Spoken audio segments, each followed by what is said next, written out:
Break के बाद स्वागत है। रुक करेंगे सीधा इस वक्त की बड़ी खबर सामने आ रही है हांसी से, जहां पर बिजली विभाग की बड़ी लापरवाही देखने को मिली है। तो इस वक्त की बड़ी खबर हम आपको बता रहे हैं। मजदूर को भेजा 2,92,000 का बिल, 2 महीने का बिल 2,92,000। बिल देखकर सदमे में है पूरा परिवार। मजदूर की नहीं हो रही कहीं भी सुनवाई। मजदूर दर दर भटक रहा है, कई आला अधिकारियों के पास जा रहा है, उनकी चौखटें खटखटा रहा है, लेकिन उसकी कोई सुनवाई नहीं हो रही है। तो ऐसे में बिजली विभाग पर तमाम बड़े सवाल खड़े हो रहे हैं। देखिए इस वक्त की बड़ी खबर हम आपको बता रहे हैं। हर खबर हरियाणा की स्क्रीन पर इस वक्त आप देख सकते हैं। इस वक्त की बड़ी खबर हांसी से बिजली विभाग की बड़ी लापरवाही सामने आई है। मजदूर को भेजा गया है 2,92,000 रुपए का बिल, 2 महीने का यह बिल बताया गया है, जहां पर 2,92,000 रुपए मजदूर से मांगे जा रहे हैं। तो इस वक्त की यह बड़ी खबर हम आपको बता रहे हैं।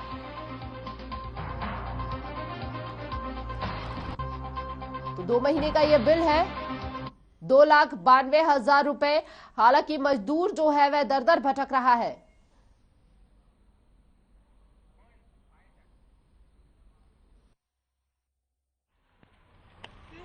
तो हमने बिल भरते रहे। हम 10वें महीने में अभी भरे 6,500 रुपये हमने, पिछले महीने 5वें महीने में फिर भरे हमने 1600 कुछ रुपये। उससे पीछे ही भरने लग रहे हैं, रेगुलर बिल भरते आने लग रहे हैं। तो अभी एक महीने में ये देख लो आप कितना बिल भेज दिया हमारे को। 2 महीने तो हुए भी नहीं है पूरे। अब ये देख लो कितना बिल भेज दिया, 3 लाख रुपए भेज दिए। मतलब फिर बाढ़ बेच के भर दिया उनका बिल। 1.5 लाख रुपए का मेरा मकान है, तो इसका मतलब बिल कहां से भरेंगे हम, ये बताओ। और इस विषय पर ज्यादा जानकारी के लिए हमारे साथ संवाददाता अनूप कुंडू जुड़ चुके हैं फोन लाइन पर। अनूप, देखिए बड़ी लापरवाही बिजली विभाग द्वारा, जहां पर एक मजदूर को 2,92,000 रुपए का बिल भेजा गया है, अपने आप में बेहद बड़ी बात।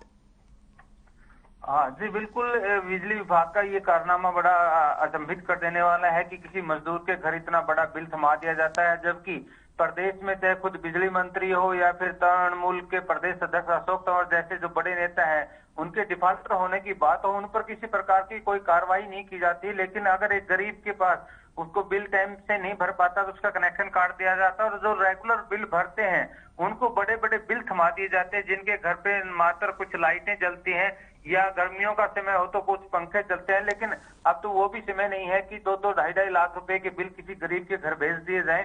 तो ऐसे में बिजली विभाग की जो है बड़ी लापरवाही सामने आ रही है, और ऐसे जो लापरवाह कर्मचारी हैं उन पे कार्रवाई भी होनी चाहिए। बिल्कुल बिल्कुल, लापरवाही जो कर्मचारी बरत रहे हैं उन पे जल्द से जल्द कोई कार्रवाई होना बेहद जरूरी है। बहुत बहुत शुक्रिया फिलहाल अनूप आपका तमाम जानकारी साझा करने के लिए। देखिए अपने आप में बड़ी लापरवाही बिजली विभाग द्वारा ये सामने आई है। तो अंबाला की जिला शिक्षा सदन कार्यालय में 1983 पीटीआई ने अपनी बहाली की मांग को लेकर धरना दिया। लगभग पिछले 1 साल से ज्यादा समय से इनका यह धरना प्रदर्शन चल रहा है, और आज इस धरने प्रदर्शन को और तेजी से बढ़ाने के लिए किसानों ने भी इनका समर्थन किया। वहीं किसानों ने कहा कि जब तक उन्हें जीत हासिल नहीं होती तब तक उनका साथ नहीं छोड़ेंगे। बता दें कि 2020 में पीटीआई को उनकी नौकरी से निकाल दिया गया था, जिसके बाद से उन्होंने कई बार ज्ञापन भी सौंपा, जिससे उन्हें कोई भी हल नहीं मिला, सिर्फ आश्वासन ही मिला है।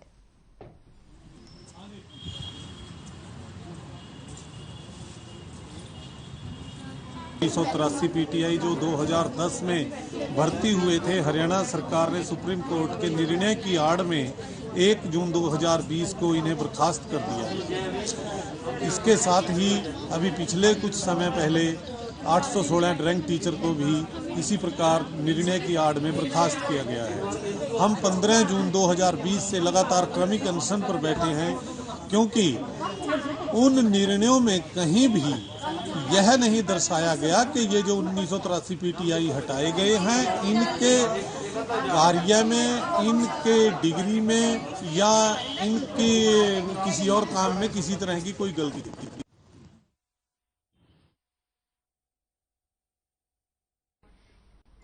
तो धर्मनगरी कुरुक्षेत्र की लाइफलाइन पिपली से ज्योतिसर मुख्य मार्ग इस कदर बदहाल है कि उसकी बदहाली को लेकर कांग्रेसियों को सड़क पर उतरना पड़ गया। इसी के साथ दिग्गज कांग्रेस नेता और पूर्व मंत्री अशोक अरोड़ा की अगुवाई में नए बस अड्डे पर सांकेतिक धरना चल रहा है। वहीं अशोक अरोड़ा ने कहा कि 15 जून 2015 को मुख्यमंत्री ने इसे 4 लेनिंग से 6 लेनिंग बनाने की घोषणा की थी, लेकिन ठेकेदारों और अधिकारियों ने इसे कहीं का भी नहीं रहने दिया है। पहले टेंडर दिया, फिर रद्द किया, फिर दोबारा से टेंडर हुआ।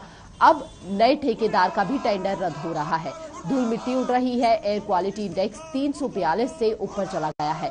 बार ठेकेदार इसलिए भाग जाते हैं कि पहले कमीशन देकर ठेका लिया और बाद में अधिकारी कमीशन मांग रहे हैं।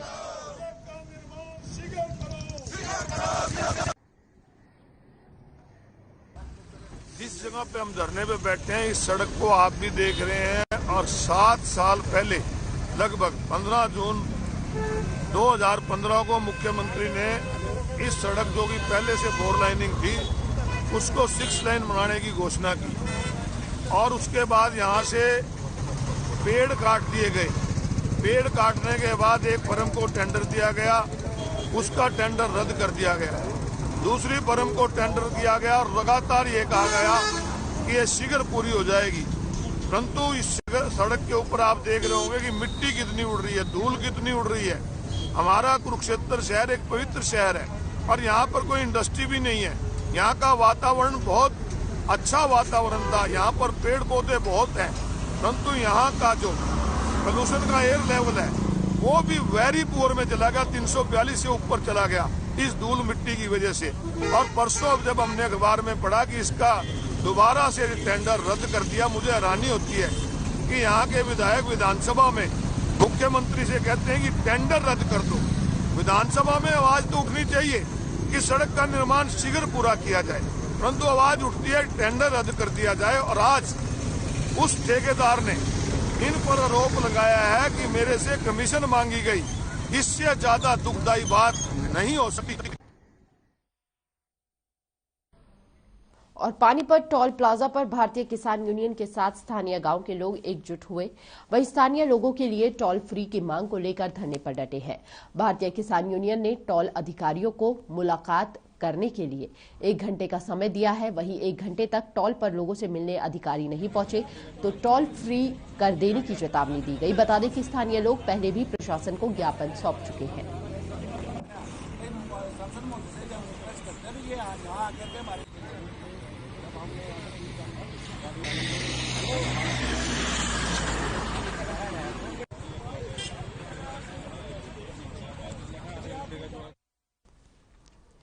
और अंबाला में पिछले 4 दिनों में कोरोना के एक्टिव मरीजों का आंकड़ा 100 के पार हो गया है।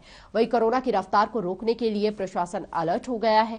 इसी के चलते प्रशासन सख्ती भी कर रहा है, जिसके चलते अब लोगों को घर से बाहर निकलने पर मास्क लगाना अनिवार्य होगा और सोशल डिस्टेंसिंग का भी ख्याल रखना होगा।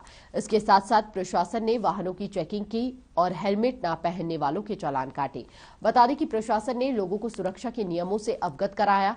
उन्होंने लोगों को समझाया है कि हेलमेट डालना उनकी सुरक्षा के लिए अनिवार्य है।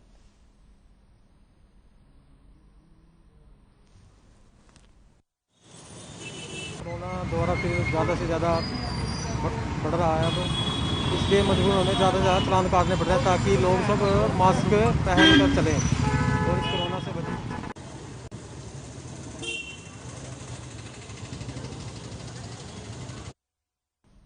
और वहीं दूसरी ओर पानीपत की हाउसिंग बोट कॉलोनी के निवासी इन दिनों वहां घूम रहे बंदरों से काफी परेशान हैं। दरअसल बंदरों का आतंक इतना ज्यादा है कि कॉलोनी के लोग घरों से बाहर निकलने में भी कतराते हैं। कॉलोनी वासियों का कहना है कि पिछले काफी दिनों से बड़ी तादाद में बंदर घरों की छतों और गलियों में घूमते रहते हैं, जिसके चलते वे घर से बाहर भी नहीं निकल पाते। वहीं कॉलोनी निवासी सुगंधा गर्ग ने बताया कि बंदर बेखौफ होकर इधर से उधर घूमते रहते हैं, यहां तक कि घरों में घुसकर सामान उठाकर ले जाते हैं, जिससे उनका जीना दुश्वार हो गया है। उन्होंने ये भी बताया कि बंदर लगातार घरों का सामान भी तोड़ देते हैं, गमले, शीशे और छतों पर रखा सामान तोड़ देते हैं, पानी की टोटी चलाकर भाग जाते हैं।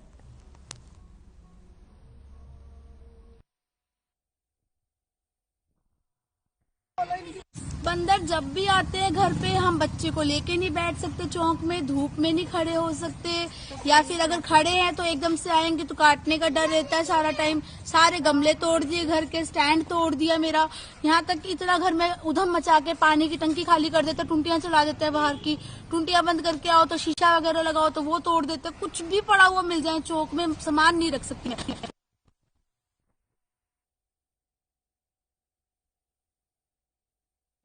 तो बंदरों का आतंक आपने देखा किस कदर जारी है।